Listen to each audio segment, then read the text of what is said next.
is time to begin. Let's open up to 535 as first song we're going to do, The Glory Land Way. That's 535. And we'll do all three on this one. I'm in the way, the bright and shining way.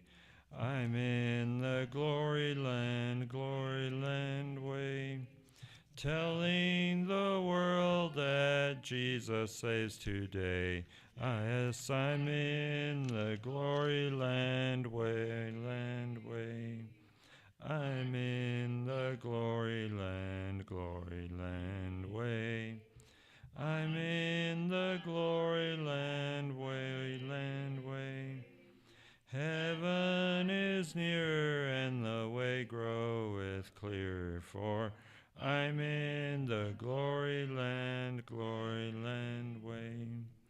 List to the call, the gospel call today. Get in the glory land way. Wanderers come home, oh, hasten to obey, for I'm in the glory land way. I'm in the glory land way. I'm in the glory land way. Heaven is nearer and the way groweth clearer, for I'm in the glory land way. Onward I go, rejoicing in his love. I'm in the glory land way. Soon I shall see him in that home above. Oh, I'm in the glory land way. I'm in the glory land way. I'm in the glory land way. Heaven is nearer and the way groweth clearer, for I'm in the glory land way. All right, let's just turn the page over to 538. That'll be our next song, and then Matt will have our opening prayer. And we'll just do the first and last on this one today. That's 538. My hope is built on nothing less than Jesus' blood and righteousness. I dare not trust the sweetest frame, but wholly lean on Jesus' name. On Christ the solid rock I stand, all other ground is sinking sand. All other ground is sinking sand. When he shall come with trumpet sound, oh, may I then in him be found, dressed in his righteousness alone, faultless to stand before the throne. On Christ the solid rock I stand, all other ground is sinking sand. All other ground is sinking sand. Amen.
This is functional, it seems like, which is good.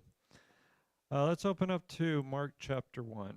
So we're going to spend our time today continuing to work our way through this great gospel. That's Mark chapter 1.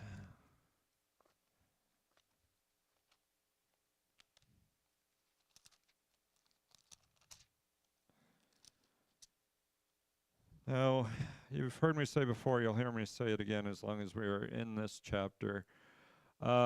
Verse 1 of this chapter, Mark's gospel, opens with that phrase, the beginning of the gospel of Jesus Christ, the Son of God. I've talked about how this is the starting point. That phrase is very important to this chapter because in this chapter, what Mark is primarily doing is just setting up, laying groundwork, I guess would be the best phrase for that, and recording for us the beginning stages of Jesus' public ministry. Began with the preaching of John the Baptist. Following that, Jesus was baptized, Spirit comes down, designates Jesus as the Son, followed by being led out to the wilderness to be tempted by Satan. Guy, go ahead.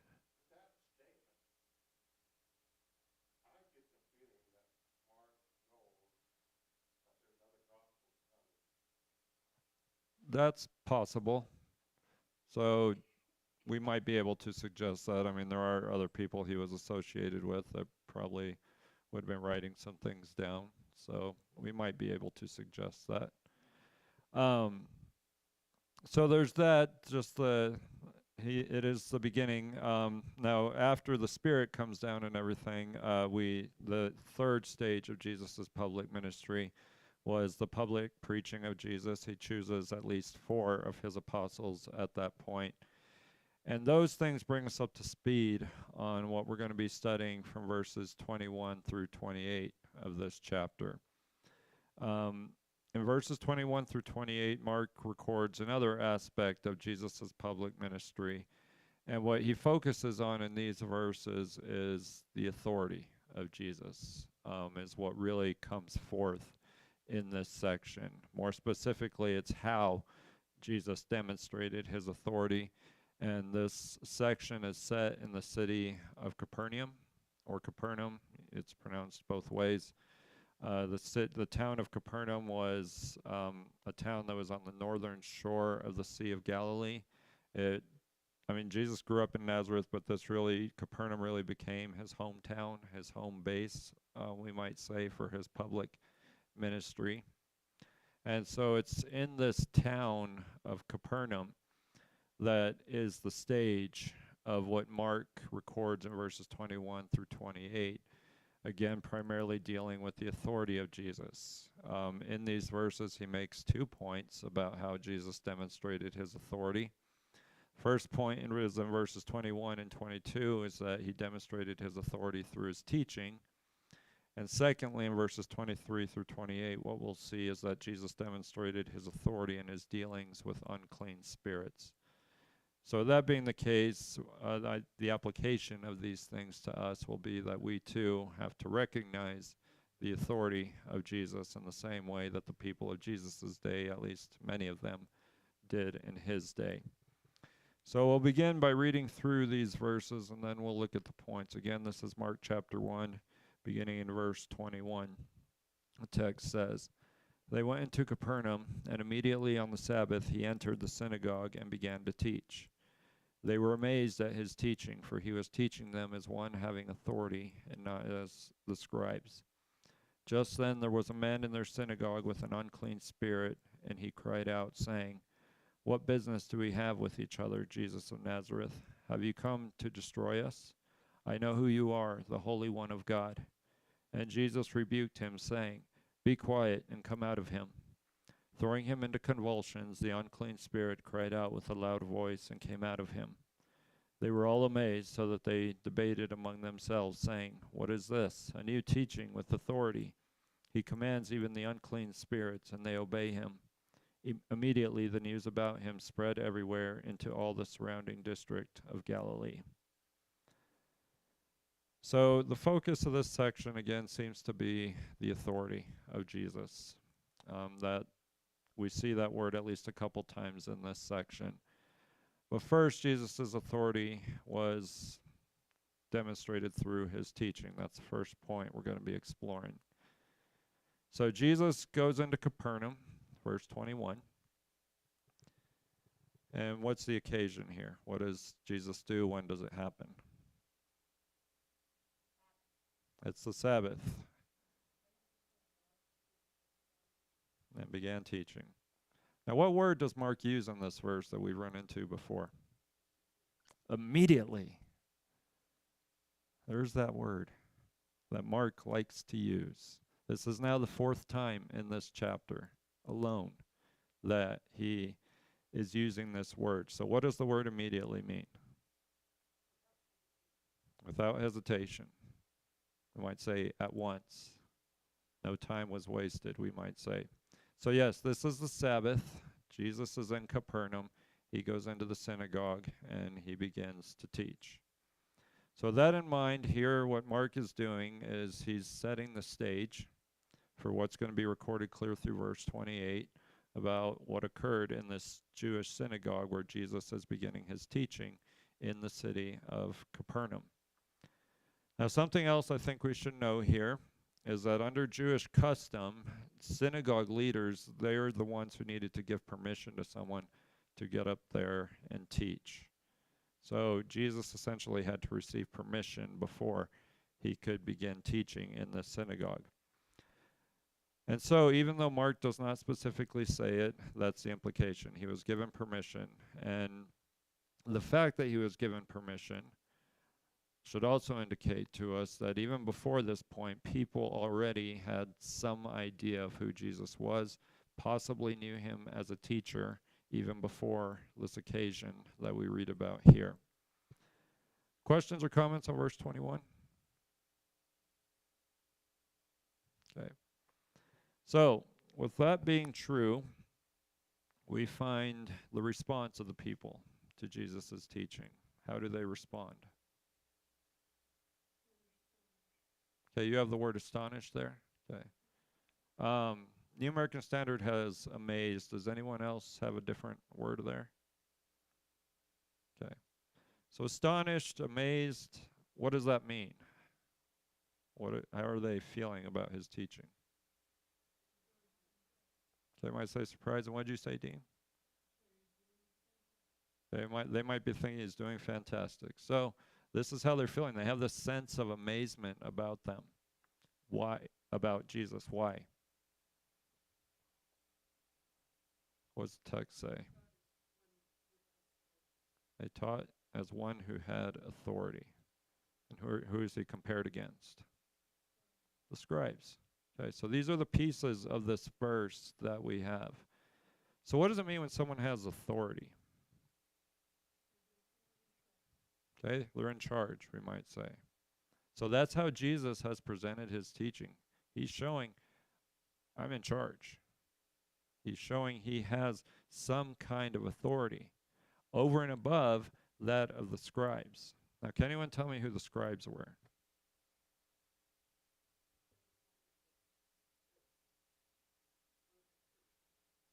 Right, that was among their responsibilities. They copied the scriptures. So being that they did that, this made them one of the religious leaders of the day, the other group being the Pharisees along with the Sadducees. So Jesus has shown through his teaching that he had more authority than even the religious leaders of the day. But what Mark does not tell us here is what Jesus taught that caused his listeners to respond in this way. Now we're going to come back to that idea a little bit later in the text. But even though Mark doesn't record what Jesus taught, he is going to record some of Jesus' teachings later in his gospel that will reveal why Jesus was more authoritative than the religious leaders of the day. So the emphasis in this verse is not on what Jesus taught, but rather on the response his teaching received as it compared with the religious leaders. Jeremiah, has your hand up?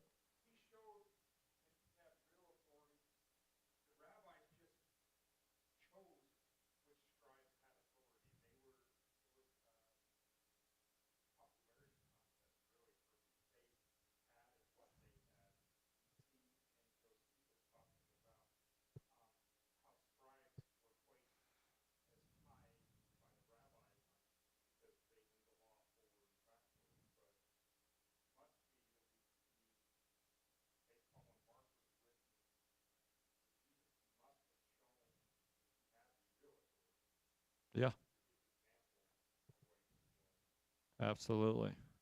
And that's all implied in the text that he did show he's in charge.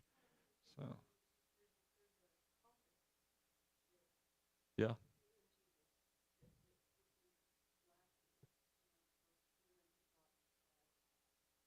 Yeah. That's true. So that is the implication here. So he's showing he's in charge and going along with Jeremiah's point, just illustrating that a little bit. A lot of people, even today, preachers included, will just sometimes regurgitate what others have said. You see that a lot in the religious world, including in the Lord's church. Jesus wasn't doing that.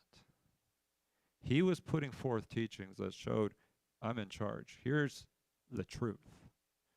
Now, again, we're not told what he taught on this occasion, but his teachings do come out later in Mark's gospel, and not everybody's amazed at them. They don't like them, the things he taught. We'll see that later in Mark's gospel. We see it in the other gospels. But we'll come back to that when we run into it, Mark's gospel, later in our studies.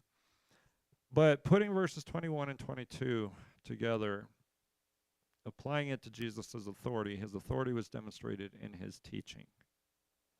Mark has shown that one way Jesus demonstrated his authority was through just that, his teaching. As a result, his hearers were amazed because they realized the teachings of Jesus were far greater than that of the religious leaders.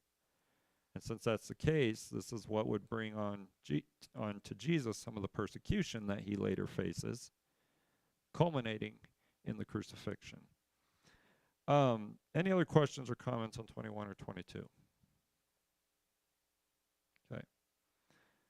So these things bring us to the second point about Jesus' authority that we find in verses 23 through 28. We're on the same occasion. It's a Sabbath, Capernaum. We're still in the synagogue. But now we're going to see Jesus' authority demonstrated in his dealings with unclean spirits, one unclean spirit in this case. But this point is introduced with verses 23 and 24. We're going to take them together. The text says, "Just then there was a man in their synagogue with an unclean spirit, and he cried out, saying, 'What business do we have with each other, Jesus of Nazareth? Have you come to destroy us? I know who you are, the Holy One of God.'" So, we're still in the synagogue. There's this person who has this unclean spirit. Now, what is an unclean spirit? Sometimes it's associated with demons, but the word demon isn't here. But yes, that is a safe assumption. But it's a spirit that's just opposed to God. We might say it's a demon. That's okay to suggest that. What's that, Dean? Okay, I might say it's opposed to truth. More specifically, it would be somebody who's opposed to Jesus in this particular case, but opposed to truth as part of that. So, what happens here? What does this unclean spirit do? Okay, he outs Jesus. That's one thing he does. But what does he say to Jesus, or ask him, I should say? Okay, he says, "What business do we have with each other?" And then the next question is, "Have you come to destroy us?" So, part of the emphasis on this verse is that yes, this unclean spirit knew who Jesus was. And we might say, as Elaine put it, he outs him. Excuse me. Sorry about that. So what Mark is beginning to do here, through his account of this unclean spirit, is reveal something about Jesus to his readers. What is Jesus called here?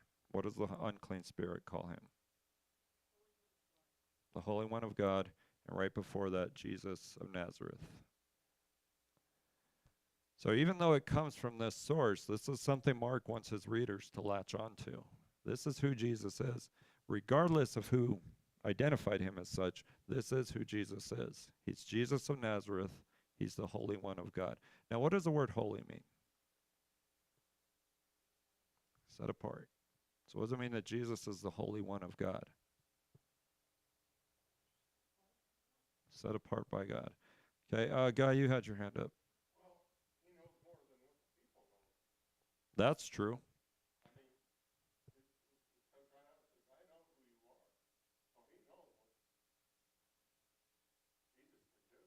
Exactly.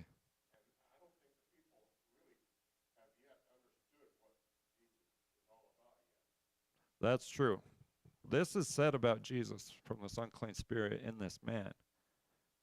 But the rest of the people there aren't really grasping it yet. They're not really understanding what's going on. But what we should also know here is that this is the first of many instances in Mark's gospel where unclean spirits and other kinds of spirits, demons, they identify Jesus for who he really is. There's no question in their minds of who Jesus is. And they make this claim even when others do not. Questions or comments on 23 and 24? Okay. So this has happened. This is what the unclean spirit has said. How does Jesus respond? Verse 25. Be quiet. What does he say next? Come out of him. It's a command. So, he first says be quiet. Why say be quiet? It is nicer than shut up.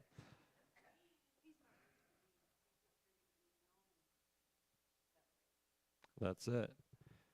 Jeremiah, go ahead.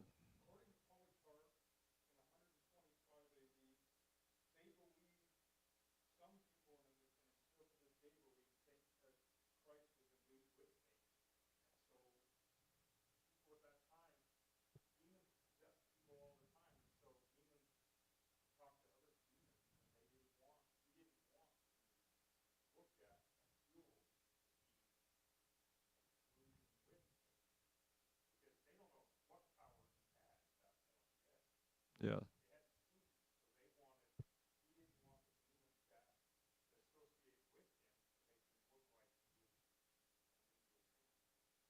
that's it.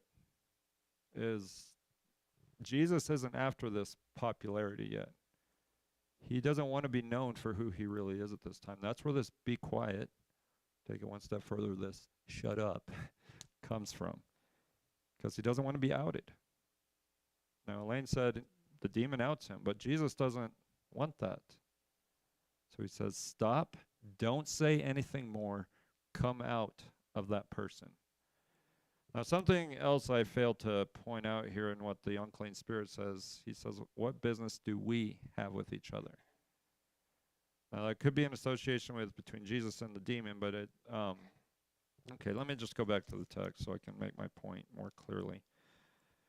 So, crowd saying, what business do we have with each other? Jesus of Nazareth, have you come to destroy us? It's the us word. So, it's representative of other unclean spirits. But Jesus says, be quiet. Don't say anything more. This is a command, but in addition to that, it's also a warning. Don't speak of who I am. Instead, leave.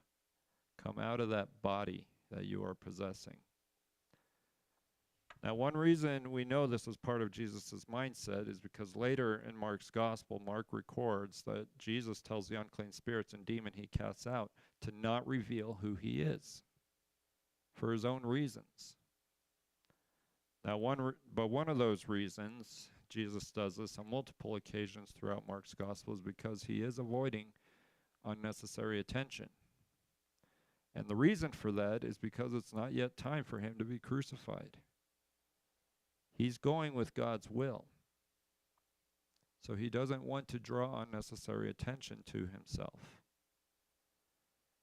But inevitably, some people would speak about Jesus, which is why, in the beginning of his ministry, Jesus would gain a large following. Because word of what Jesus did and could do quickly spreads. And so people start following Jesus. By the time you reach the end of his ministry, though, that following shrinks. And we'll come back to that point in a few moments. Questions or comments on 25? Okay. So, verse 26, this exchange between the unclean spirit and Jesus continues. What happens in verse 26?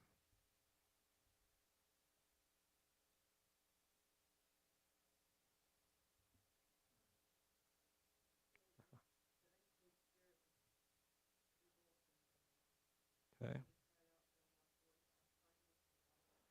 that's it. That's what the text says. The unclean spirit throws this person into convulsions, and he cries out and comes out of him. So, what's the unclean spirit doing here? He's received the command. What's he doing? Making a show. But at the end of the day, it still obeys Jesus, because Mark repeats that phrase. Came out of him in the past tense, obviously. But it's also been said, well, first of all, this is a very violent exit, is what part of the picture Mark is painting here. And with that in mind, it's been said that it's violent because this unclean spirit was attempting to resist Jesus' command. But because of the authority of Jesus, the unclean spirit could not resist. But its resistance is seen in the fact that this exit from the man was very violent in nature. Convulsions, the loud cry. That's a violent picture that's being painted there. Questions or comments on 26? Okay. So verse 27, we're back to the crowd. How does the crowd respond?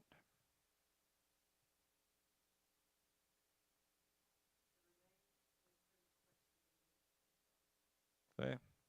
So there's that amazed word again, or astonished if that's what you have. But yes, they're not only amazed, they begin to ask these questions. The New American Standard says that they debated among themselves. Does anyone else have a different word there than debated? Okay. Question among themselves. So what are they doing? Okay, you might say wondering what's going on. What?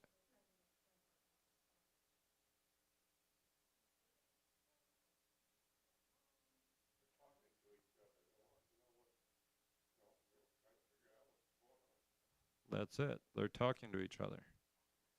Now, the New American Standard has the word debated, like I said, but the idea here is that they're just carrying on a discussion amongst themselves, saying, what is this? They're going back to his teaching. And what word do we see there again about what Jesus is teaching? Authority. So they're now go ahead, Guy.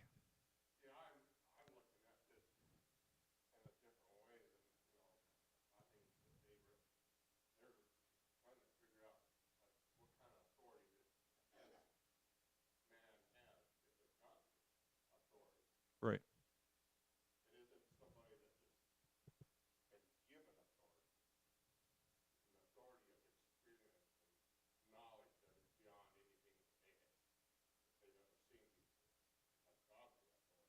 It's definitely a godly authority.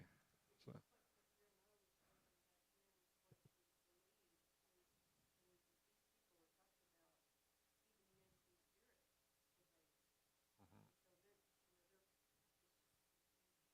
Right. There is some confusion going on there because, as far as we can tell, they haven't really grasped the fact about what this unclean spirit said. You're the Holy One of God. They didn't really catch on to that. They're just saying how Jesus is dealing with the situation. And they're saying this man has authority, this teaching, where he's even able to command the unclean spirits, and they obey him. So, with that in mind, they really want, at the end of the day, what they wanted to know is, is this Jesus? Who is this Jesus that could possess this authority to teach in the way that he did and to command the unclean spirits that obey him? Now, one reason we know this is the case because it's this question of who Jesus is that Mark answers through the things he records in his Gospels. This is a very major question in Mark's Gospel. Who is this Jesus? Now, we really see that later in his gospel when Jesus calms the sea. Who is this that even the wind and the sea obey him? So if you forget anything I've said tonight, don't forget that. Who is Jesus is a major question in Mark's gospel that Mark answers through the things he records. In this context, Mark has revealed that Jesus is the man from Nazareth who is the Holy One of God, and the one who has the authority to command and cast out the unclean spirits who have no choice but to obey him.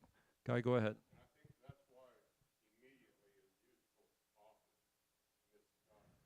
Okay. Because of just how Jesus deals with his authority? Okay. Yeah. Um, that is that might be part of the reason Mark uses the word immediately, because things happen so quickly.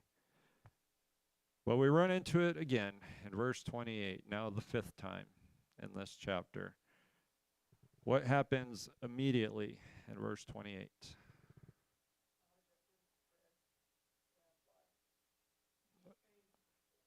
You have the word fame there? Okay.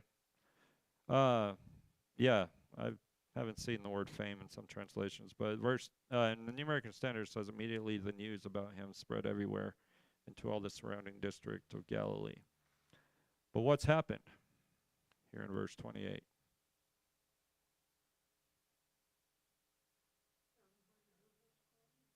Everybody's heard what's going on in the district of Galilee. We're just in Galilee right now. And it happened immediately, the text says. At once, Jesus has done this. News spread, we might say, like wildfire. So with that in mind, it is here in Mark's gospel where we begin to see that even though Jesus made attempts to not draw attention to himself, his popularity begins to grow. And it began in the district of Galilee because that's where Jesus' public ministry began. But even though that's the case, what is also revealed in Mark's gospel is that even though his popularity and his following grew, it would come with consequences. And eventually his following would shrink, because in the same way that Jesus' teachings drew people to him, his later teachings would cause people to turn away from him, due to the fact that Jesus was calling people to a greater commitment to him than they were willing to commit to. We saw this, we've seen some of this in John's gospel through the things I've showed you there, but at the beginning, Jesus had a very large following, because people were in it, here's what Jesus can do for me. But then when Jesus turned the tables and said, here's what you need to do if you're going to follow me, they said, no thanks, and walked away. By the time you reach the cross, Jesus' following is down to 120 when you get into Acts.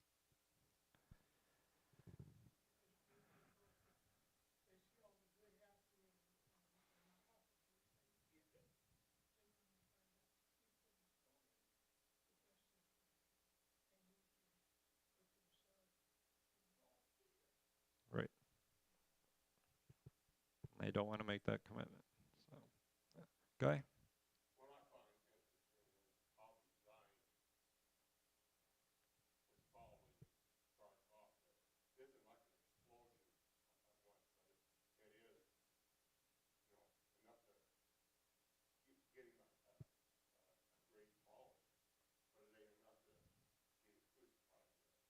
Yeah, right.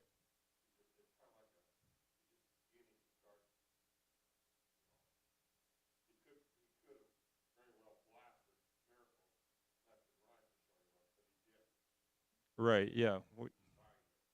Right. He's being very methodical, we might say, but he's following God's will through all this. He's following God's lead, we might say.